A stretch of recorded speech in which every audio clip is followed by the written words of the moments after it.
ప్రియమైన దేవుని పిల్లలారా, ఒక ఒక ఆలోచన,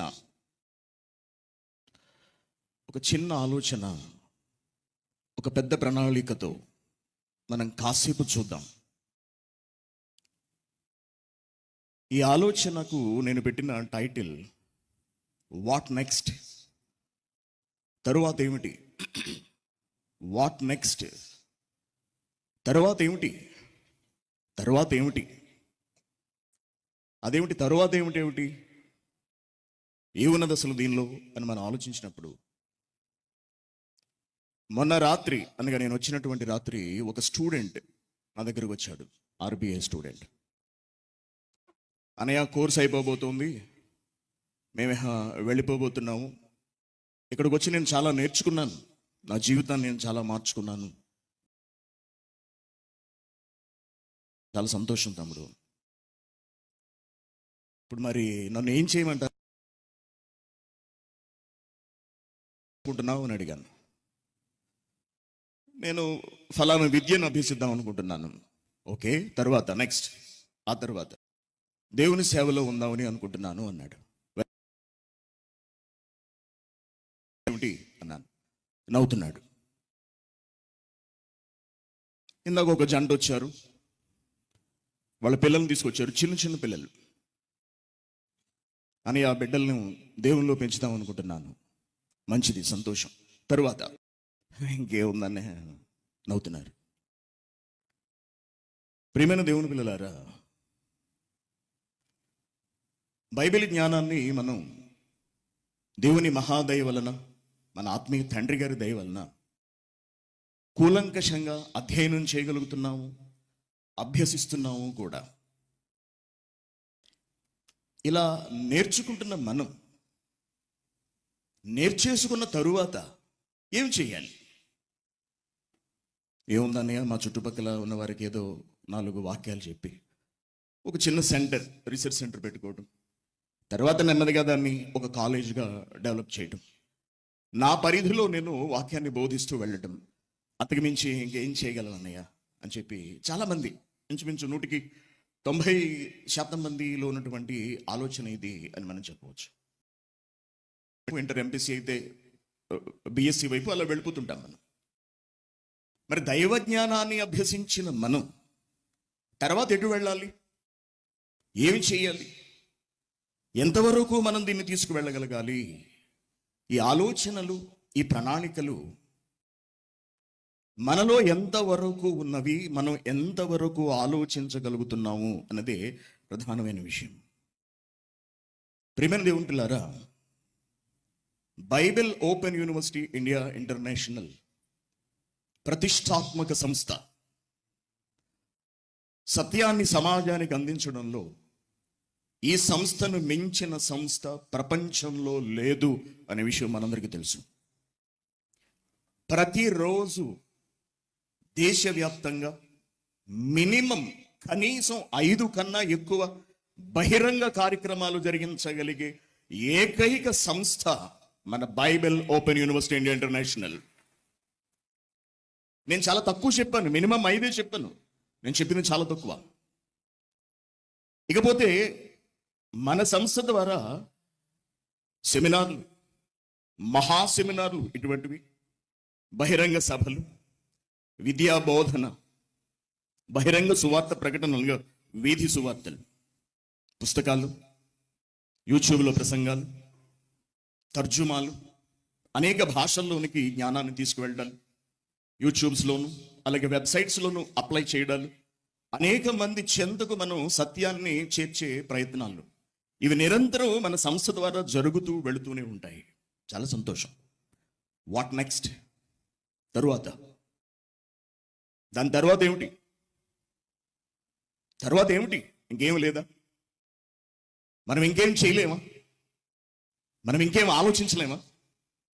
ఇక్కడితో సరిపెట్టేసుకుందామా? ఇక్కడితో ఆగిపోతామా? ఇంతకు మించి మనమేమి ఆలోచించలేమా? నేను కువైట్లో పనిచేస్తున్నాను, మీ అందరికీ తెలుసు. నాతో పాటు పనిచేసేవాడు లెబనీస్ ఆర్మేనియన్ పర్సన్.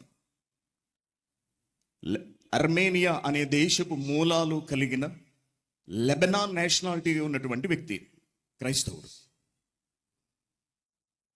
ఆ మాట ఈ మాట రాగా, సురేష్ నువ్వు ఇలాగా వాక్యాన్ని చెబుతావు అంట కదా, చాలా సంతోషం, అది ఇది అన్నాడు. వెరీ గుడ్, నువ్వు చర్చికి వెళ్తావా? వెళ్ళను. ఏ ప్రతిరోజు ప్రార్థన చేసుకుంటావా? అప్పుడప్పుడు అన్నాడు. బైబిల్ చదువుతావా? ఎప్పుడో జ్ఞాపకం వచ్చినప్పుడు. సంతోషం. బాప్తిస్మం తీసుకున్నావా? ఎవరిని బట్టి తీసుకోవాలి? ఎవరిని బట్టి ఏమిటి? యేసుక్రీస్తుని బట్టి తీసుకోవాలి. ఆయనే కదా రక్షకుడు. ఆయన ఎలా నమ్మమంటావు అన్నాడు. అదేం ప్రశ్న? ఎలా నమ్మమంటావు ఏమిటి? సురేష్ నీకు తెలీదు, యేసుక్రీస్తు గురించి నీకు సరిగ్గా తెలీదు అన్నాడు. ఏమైంది అన్నాను. క్రీస్తుకు గర్ల్ ఫ్రెండ్స్ ఉన్నారంటే నీకు తెలుసా? మీకు ఎవరికి తెలీదు, మేము చాలా దగ్గరగా ఉంటున్నాం ఇక్కడ. ఎంతోమంది ప్రీస్టులు అనగా బోధకులు, వారి వారసులు మాకు చాలా దగ్గర వాళ్ళు. వాళ్ళు చెబుతూ ఉంటారు, మాకు క్రీస్తు రహస్యాలను బట్టబయలు చేసే ఎన్నో గ్రంథాలు ఉన్నవి, అవి చాలా భద్రంగా ఉన్నవి. వాటిలోని నిజాలు, సమాజానికి తెలియని నిజాలు మా ప్రీస్టులు మాకు చెబుతూ ఉంటారు. మీరు అనుకుంటున్నారు కానీ యేసుక్రీస్తు అంత నమ్మదగిన వాడు కాడు అన్నాడు. నిద్ర పట్టలేదండి నాకు 2 రోజులు. ఒక క్రైస్తవుడు, విశేషం ఏమిటంటే తన కుమారుడికి బాప్తిసం ఇప్పించాడు. అర్మేనియా తీసుకెళ్లి తన కొడుక్కి బాప్తిసం ఇప్పించాడు. అటువంటి వ్యక్తి ప్రభువును నమ్మడానికి, ప్రభువు కొరకు, ప్రభువు నామమును బట్టి ప్రార్థించడానికి, ప్రభువు నామాన్ని బట్టి బాప్తిస్మం తీసుకోవడానికి సంశయిస్తున్నాడు. ఏ ముఖం పెట్టుకుని, ఏ నమ్మకంతో, ఆయనలో ఉన్నటువంటి ఏ పరిశుద్ధతను బట్టి తీసుకోమంటావు, దేవుడిగా నమ్మమంటావు అని ప్రశ్నించేటప్పటికీ తెల్లవారు నేను ఇంగ్లీష్లో ఉన్న సింహగర్జన పుస్తకాన్ని తీసుకెళ్ళి ఇచ్చానండి. చదువు అన్నాను. ఏమిటిది అన్నాడు. చదివి చూడు అన్నాను. ఓపెన్ చేశాడు, ఇండెక్స్ చూశాడు, విషయ సూచిక ఉంటుంది కదా, దానిలో మన సబ్జెక్ట్స్ టైటిల్స్ ఉంటాయి కదా, చదివాడు. కొంత ఇంట్రెస్టింగ్గా ఉంది, చూస్తానులే అన్నాడు. వాల్యూమ్ 2 ఇచ్చాను, మీ వైఫ్కి ఇవ్వు అని. ఆయన భార్య కూడా అర్మేనియన్ క్రిస్టియన్, చాలా పెద్ద హోదాలో ఆవిడ పనిచేస్తుంది, CEO, ఒక కంపెనీకి CEO. ఒక వారం పోయిన తర్వాత అడిగాను, చదువుతున్నావా బేర్ష్ అని అడిగేటప్పటికి, ఎక్కడ సురేష్, ఖాళీ ఉండలేదు అన్నాడు. ఒక వారం పోయిన తర్వాత మళ్ళీ అడిగాను, నవ్వుతున్నాడు. అంటే చదవట్లేదు. కారణం ఏమిటి? ప్రభువు మీద నమ్మకం లేదు. ఏం తేల్చుకోలేకపోతున్నాను సురేష్ అన్నాడు. ఏమీ తేల్చుకోలేకపోవడం? ఎటు వెళ్ళాలో తేల్చుకోలేకపోతున్నాడు. ఎటు వెళ్ళడం ఏమిటి? అటు వెళ్ళాలా, ఇటు వెళ్ళాలా? అటు వెళ్ళడం, ఇటు వెళ్ళడం ఏమిటి? ఇస్లాంలోకి వెళ్ళాలా, క్రైస్తవ్యంలో ఉండాలా? ఈ మాట మాట్లాడింది ఎవరో తెలుసా అండి? క్రైస్తవ కుటుంబంలో పుట్టిన ఒక క్రైస్తవుడు. మరొకడున్నాడు, లెబనీస్ క్రిస్టియన్. 45 ఏళ్ళు వచ్చిన పెళ్లి చేసుకోరని వెళ్ళు. లెబనాన్లోని మగవాళ్ళు 45 ఏళ్ళు వచ్చినా కూడా పెళ్లి చేసుకోరు. ఒకసారి అడిగాను, మీరు పెళ్లి ఎందుకు చేసుకోరా అంటే ఒక మాట ఉన్నాడండి, మా ఆడవాళ్ళు లూజ్ అన్నాడు. లెబనాన్ స్త్రీలు స్థిరత్వం కలిగిన వాళ్ళు కాదు, వాళ్ళవి లూజ్ క్యారెక్టర్స్. ఏ ఆడదాన్ని నమ్మటానికి లేదు అన్నాడు. అందుకే మేము పెళ్లిళ్ళు చేసుకోవడానికి ముందుకు రాము అన్నాడు. ఆశ్చర్యపోయాను నేను. ఇంతకీ ఆ స్త్రీలందరూ ఎవరు అనుకుంటున్నారు? క్రైస్తవులు.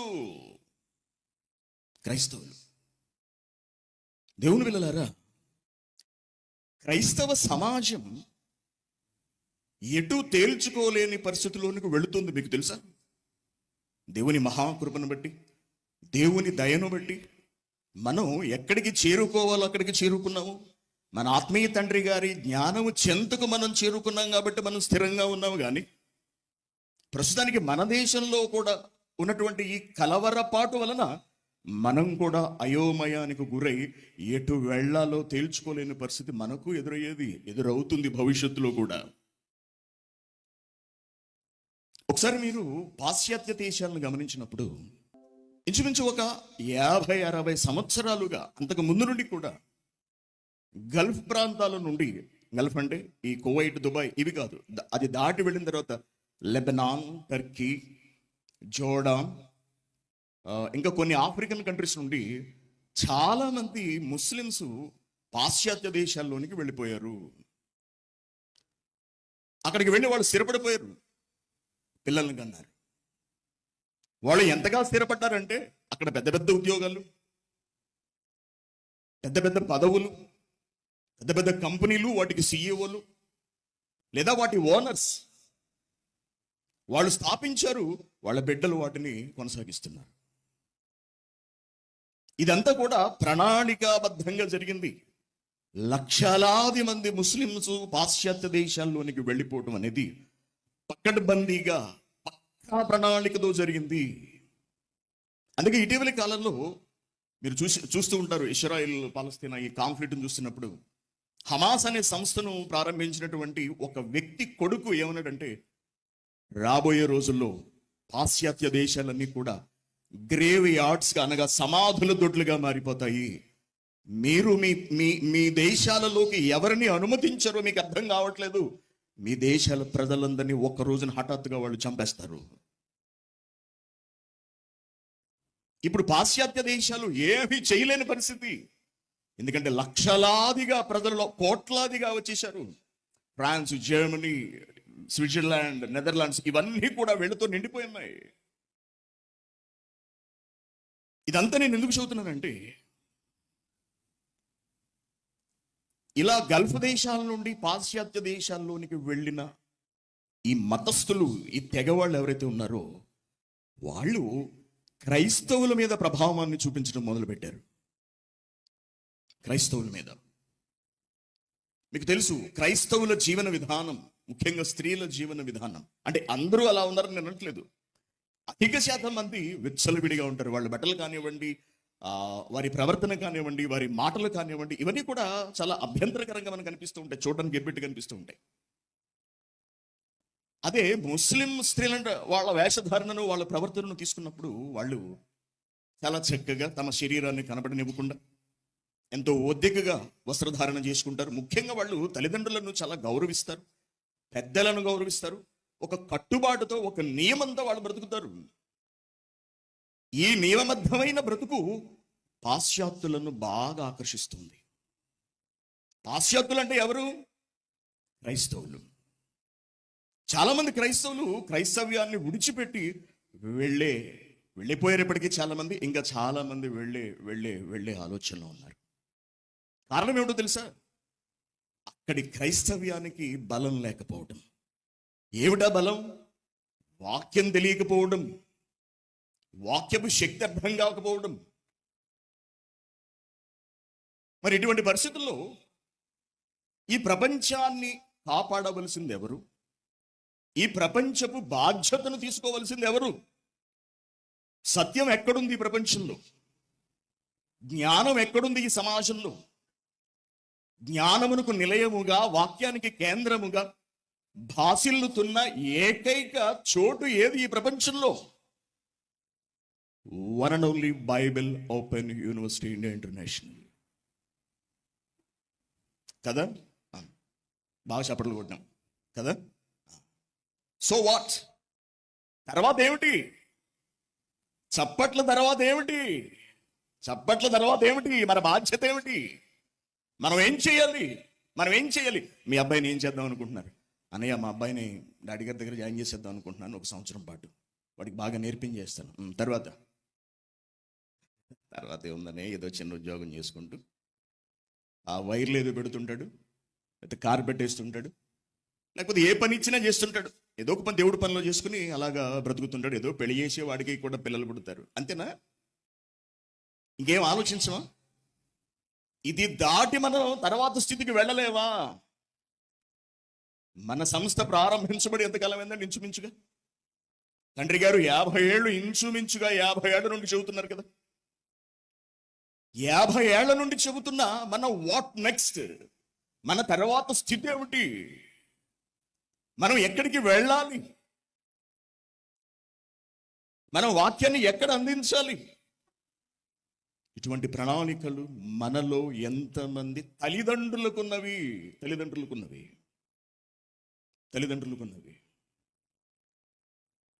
ఒకనాడు మన ఆత్మీయ తండ్రి గారు, మీ బిడ్డలను నాకు ఇవ్వండి అని అడిగారు.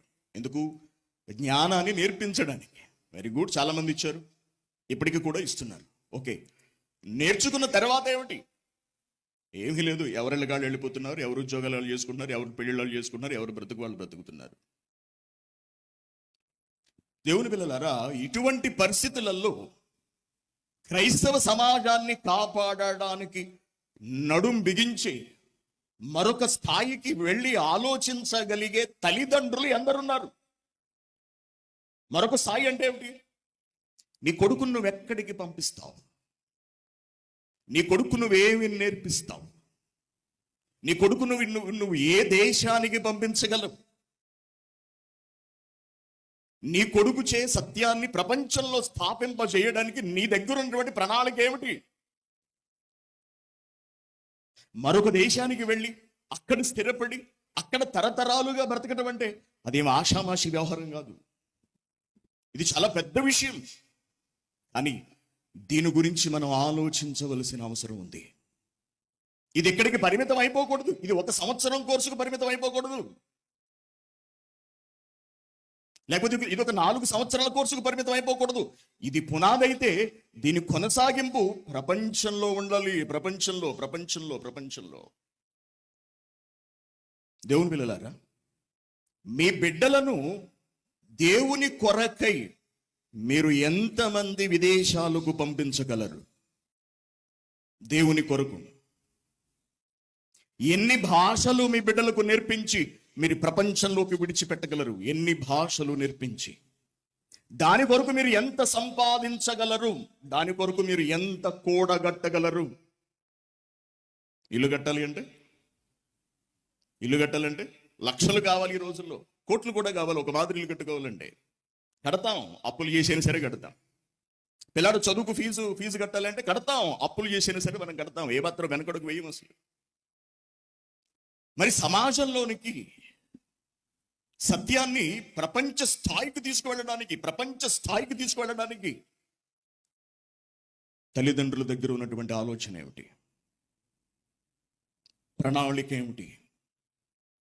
నశిస్తున్న సమాజం గురించి దేవుడు మనల్ని ప్రశ్నిస్తే మన దగ్గరున్న జవాబు ఏమిటి?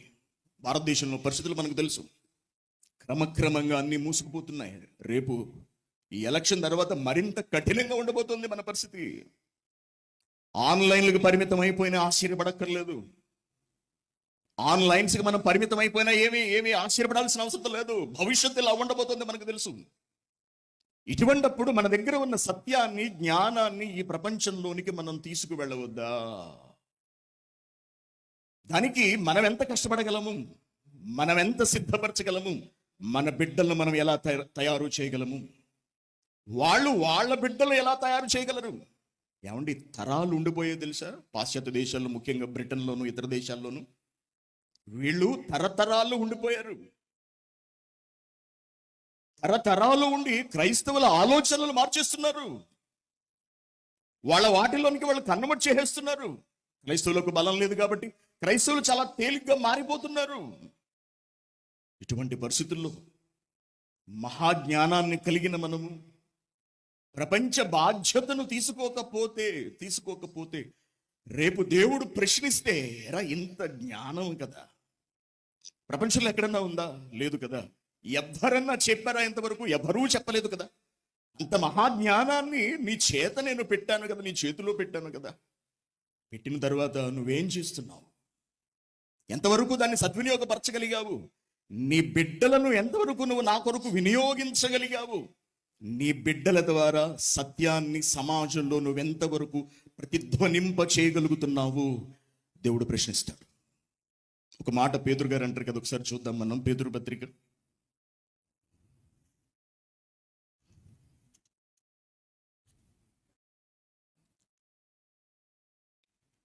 పేతురు 2వ పత్రిక 1వ అధ్యాయము 12వ వచనం. కాబట్టి మీరు ఈ సంగతులను తెలుసుకొని మీరు అంగీకరించిన సత్యమందు స్థిరపరచబడి ఉన్నను, వీటిని గురించి ఎల్లప్పుడూ మీకు జ్ఞాపకము చేయుటకు సిద్ధముగా ఉన్నాను. వీటిని గురించి ఎల్లప్పుడూ మీకు జ్ఞాపకము చేయుటకు. మనం జ్ఞాపకం చేయొద్దా? మనం ఎలా జ్ఞాపకం చేద్దాం? యూట్యూబ్లో ఒక మెసేజ్ పెట్టి చేతి దులిపేసుకుందామా? వెబ్సైట్లో ఒక టాపిక్ అప్లోడ్ చేసి చేతి దులిపేసుకుందామా? అక్కడితో మన పని అయిపోయిందా? దానివల్ల ఫలితం ఎంతవరకు ఉంటుంది? మౌఖికంగా చెప్పిన దానికి, పరోక్షంగా మనం అందిస్తున్న సత్యానికి ఎంత వ్యత్యాసం ఉంటుందో మీకు తెలుసా? మీరందరూ ఎందుకు వచ్చారు? డాడీ గారిని డైరెక్ట్గా చూడాలని వచ్చారు. అందరూ అక్కడికి వచ్చేసారు. చిన్న చిన్న పిల్లలు తాతయ్య వస్తున్నాడు అంటే నేను ఆశ్చర్యపడిపోయానండి. ఆ సత్యాన్ని, వాక్యాన్ని ఎంత ప్రేమించకపోతే తండ్రి గారిని చూడటానికి అంత తాపత్రయపడతారు అందరూ. మనమందరం ఎందుకు ఇలా సమావేశమయ్యాం? ఆయన వెనుకున్నది ఏమిటి? వాక్యం. ఆ వాక్యాన్ని ఆయన తన దగ్గర ఉంచుకోకుండా మన చేతిలో పెట్టినప్పుడు, మన దగ్గర ఉన్న ఈ వాక్యంతో క్రీస్తును సమాజమునకు జ్ఞాపకము చేయగలమా? తగిన విధముగా మన బిడ్డల ద్వారా, మన పిల్లల ద్వారా, మన బిడ్డల ద్వారా, మన పిల్లల ద్వారా, వారి పిల్లల ద్వారా. మీకు తెలుసా, గూఢచార సంస్థలు, ఎస్పెషల్లీ మొసాద్, ఇజ్రాయెల్ గూఢచార సంస్థ, ఏ గూఢచార సంస్థలైనా సరే తమ మనుషులను ఆయా దేశాల్లోనికి పంపిస్తాయండి. పంపించి వారి ద్వారా నెమ్మదిగా సమాచారాన్ని సేకరిస్తూ ఉంటాయి. చాలా పకడ్బందీగా, పక్కా ప్రణాళికతో వాళ్ళు వ్యవహరిస్తారు. వాళ్ళు చెడుకు వాడతారు దాన్ని. మరి మన గమ్యం ఏమిటి? మన లక్ష్యం ఏమిటి? మన దగ్గర ఈ వాక్యం ఎందుకున్నది? దీన్ని ఎక్కడి వరకు మనం తీసుకెళ్లాలని దేవుడు ఆకాంక్షిస్తున్నాడు. ఒక వ్యక్తి ద్వారా ప్రారంభించబడిన ఈ విప్లవం మన దేశంలో ఒక భాషకో, ఒక ప్రాంతానికో పరిమితం అయిపోవలసిందేనా? దీని కొరకు మనము, మన బిడ్డలు ప్రపంచంలోనికి వెళ్ళి సత్యాన్ని అందించగలిగే ప్రణాళికలు మన దగ్గర లేవా? మన బిడ్డల ద్వారా జ్ఞాపకము చేయగలమా? ఆలోచించాలి మీరందరూ ఒక్కసారి. మీ పిల్లలను దేవుని కొరకు ఇవ్వగలరా? రెసిడెన్షియల్ బైబిల్ యూనివర్సిటీలో విద్యను అభ్యసించిన బిడ్డల తల్లిదండ్రులు అడుగుతున్నాను. ప్రపంచ స్థాయికి మీ పిల్లలను మీరు తీసుకుని వెళ్ళలేరా? వెళ్ళరా? ఏం చేస్తారు? ఒక రీసెర్చ్ సెంటర్ పెట్టించి అక్కడితో ఆపేస్తారా? అంతవరకైనా ఈ మహాజ్ఞానము, అదే ఈ జ్ఞానమునుకున్నటువంటి విలువ, అదే నా పరిధి? ఒకసారి ఆలోచించండి. స్థితిమంతులు ఆలోచించలేరా? ధనవంతులు ఆలోచించలేరా? మీ బిడ్డల విషయమై ఒక అడుగు, బలమైన అడుగు వెయ్యలేమా దేవుని కొరకు? ప్రపంచ దేశాలలోనికి ఈ సత్యాన్ని మనం తీసుకువెళ్ళలేమా? భౌతికంగా తీసుకువెళ్ళలేమా? మౌఖికంగా మనం తీసుకువెళ్ళలేమా?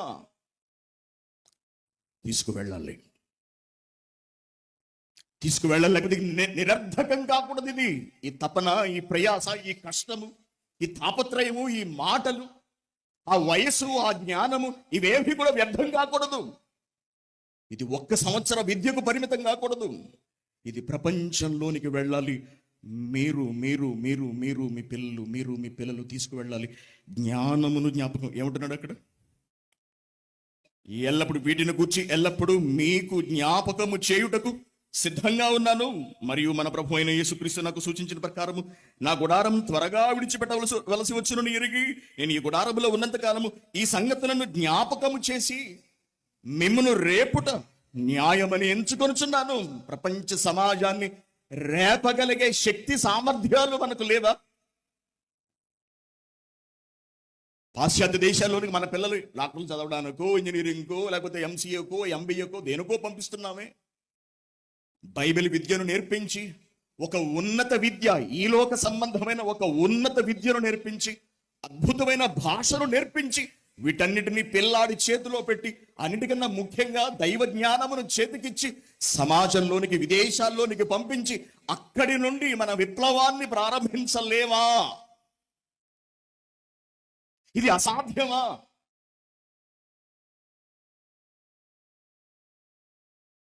ఆలోచించండి. మీరు ఆలోచించాలి. ఒక సంవత్సరంతో ఆగిపోయే కార్యక్రమం కాకూడదు ఇది. ఒక 4 సంవత్సరాల కోర్సుతో ఆగిపోయే కార్యక్రమం కాకూడదు ఇది. మా బిడ్డలు మా దగ్గరే ఉండాలి, మా బిడ్డలు మా కళ్ళ ముందే పెరగాలి, మా పిల్లలు మా చుట్టూ ఉండాలి, మా బిడ్డలు మమ్మల్ని చూసుకోవాలి అనే సంకుచిత భావాలు విడిచిపెట్టండి. సమాజంలోనికి బిడ్డలను పంపించండి. మీ బిడ్డలకు మీరు మద్దతుగా నిలబడండి. మీ బిడ్డల కొరకు సంపాదించండి. మీ బిడ్డల కొరకు అంటే దేవుని పని కొరకు సంపాదించండి. వాళ్ళను శక్తిమంతులుగా తయారు చేసి ప్రపంచ దేశాల్లోనికి విడిచిపెట్టకపోతే బాధపడిపోతాడు, తండ్రి బాధపడిపోతాడు. ఈ విప్లవం, ఈ ప్రపంచనం ఎక్కడితో నిలిచిపోవడానికి వీల్లేదు. మీరందరూ ఆలోచించాలి అని. ఈ నా మాటలు వ్యర్థం చేయకుండా దైవ విద్యను నేర్పిస్తున్న తల్లిదండ్రులారా, మీరందరూ మీ బిడ్డలను దేవుని కొరకు అంకితం చేయాలి అని, నశించిపోతున్న ప్రపంచ క్రైస్తవ్యాన్ని పునరుజ్జీవింప చేయడానికి, వాక్యం లేక అంధకారంలో మగ్గిపోతున్న ప్రపంచ క్రైస్తవ్యాన్ని వాక్యపు వెలుగులతో ప్రజ్వలింప చేయడానికి మీ బిడ్డలను, మీ తరాలను, మీ బిడ్డలను, మీ తరాలను, మీ తరాలను దేవుని కొరకు నిలబెట్టాలి. ఆలోచించండి. ప్రతి ఒక్కరూ ఆలోచించాలి అని మరొకసారి నేను మనవి చేసుకుంటూ, తండ్రి గారు పడుతున్న తపన, ఈ వయసులో కూడా ఆయన కనబరుస్తున్న ఆసక్తి, అందించిన మహాజ్ఞానము, వీటిని వ్యర్థం చేసుకోకుండా సంపూర్ణంగా వినియోగించుకుని అనేక మంది పునరుజ్జీవానికి మనమందరం నడుం బిగించాలి. తల్లిదండ్రులైన వారు ఆలోచించాలి. మీ బిడ్డల కొరకు, మీ మనవల కొరకు. ఒక తరంతో ఇది సాధ్యం కాకపోవచ్చు, మీరు మీ బిడ్డలు విదేశాలకు పంపిస్తే వాళ్ళు వెళ్ళి అక్కడ పునాది వేయలేకపోవచ్చు. కానీ వాళ్ళు వాళ్ళ బిడ్డలను నిలబెట్టాలి. అలా తరతరాలు విదేశాలలో స్థిరపడి సత్యమును సమాజానికి, అక్కడ ఉన్నటువంటి సమాజానికి అందిస్తూ, దేవుడంటే ఏమిటో, వాక్యపు శక్తి ఏమిటో, ఎందుకు దేవుడు క్రీస్తును పంపించాడో, అసలు దీని లోతెంతో, దేవుని సంకల్పం ఏమిటో, వీటన్నిటిని వివరిస్తే క్రైస్తవులు అని చెప్పుకుంటున్న సమాజం బాగుపడుతుంది. అలా కాకుండా మా పిల్లలు బాబోయ్ వాళ్ళు లేకుండా మేము బతకలేము, వాళ్ళే మా కంటి వెలుగు, వాళ్ళే మా జీవితం, వాళ్ళు ఒక్కరోజు చూడకపోతే మేము చచ్చిపోతాం అని స్వార్థపూరితంగా కనుక ఆలోచిస్తే దేవుని పిల్లలారా, దేవుడు మనకు అందించిన వాక్యానికి అన్యాయం చేసిన వాళ్ళం అవుతాం. కాబట్టి మీరు ఆలోచించాలి. మీ బిడ్డల కొరకు మీరు ఆలోచించాలి. మీ తరాలను విదేశాలలో స్థిరపరిచి, అంటే అటువంటి చదువులు వారికి చెప్పించి, అటువంటి భాషను వారికి నేర్పించి, సభ్య సమాజంలోనికి, ప్రపంచ దేశాల్లోనికి వాళ్ళని పంపించి అక్కడ పునాది మీరు వేయగలగాలి. ఆలోచించండి. ఇది ఒక రోజు అయిపోయే వ్యవహారం కాదు, ఇది ఒక సంవత్సరం అయిపోయే వ్యవహారం కాదు, ఇది సుదీర్ఘ ప్రణాళిక. ఈ ప్రణాళిక మీ మదిలో ఉంచుకుని దేవుని కొరకై అడుగులు వేయాలి అని కోరుకుంటూ, విలువైన సమయాన్ని నాకు ఇచ్చిన తండ్రి గారికి ధన్యవాదం తెలియజేసుకుంటూ సెలవు తీసుకుంటున్నాను.